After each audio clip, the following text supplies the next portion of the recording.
আজকে আমার ডেইলি রান্নাঘরে শেয়ার করব সবজি বা নিরামিষ। আমাদের এখানে গ্রীষ্মকাল চলছে, তো গ্রীষ্মকালে কিন্তু সব রকমের সবজি পাওয়া যায়, আর শীতকালে সবজি পাওয়া যায় না এবং প্রচণ্ড দাম থাকে। তো গ্রীষ্মকাল যেহেতু সবজি বা নিরামিষ খাওয়া হবে না এটা তো নয়। তো এই যে অনেক সবজি এনেছে, আজকে আমি নিরামিষ করছি। গরম তেলের মধ্যে আমি পাঁচফোড়ন দিয়ে দিলাম 2 রকমের কেটে রাখা পেঁয়াজ এবং কিছুটা কাঁচামরিচ দিয়ে হালকা ভেজে নিয়েছি।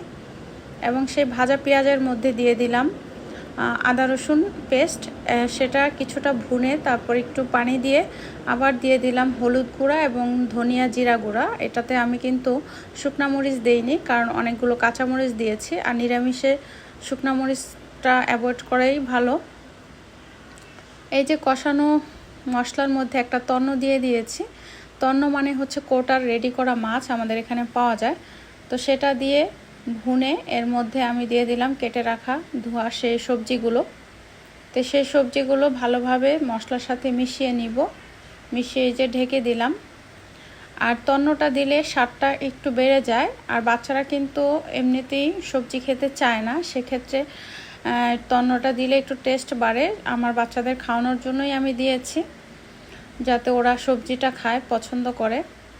কয়েক ধাপে এটাকে একটু নরম করে নিয়েছি। এই নরম করা সবজির মধ্যে আমি ফুটন্ত পানি ঢেলে দিব, কারণ ফুটন্ত পানি দিলে আমার মনে হয় সবজির টেস্টটা আরও বেড়ে যায়। যে কোনো তরকারির মধ্যে আমরা যদি পানিটা ফুটিয়ে দেই তাহলে টেস্টটা আরেকটু ভালো হয়। তো এই যে আমার কাছে কলমি শাক ছিল, তো নষ্ট হয়ে যাবে বিধায় আমি কিছুটা শাকও দিয়ে দিয়েছি। আপনারা যে কোনো শাক দিতে পারেন। তো এই যে এরকম হয়েছে। আজকের মতো বিদায়, আল্লাহ হাফেজ।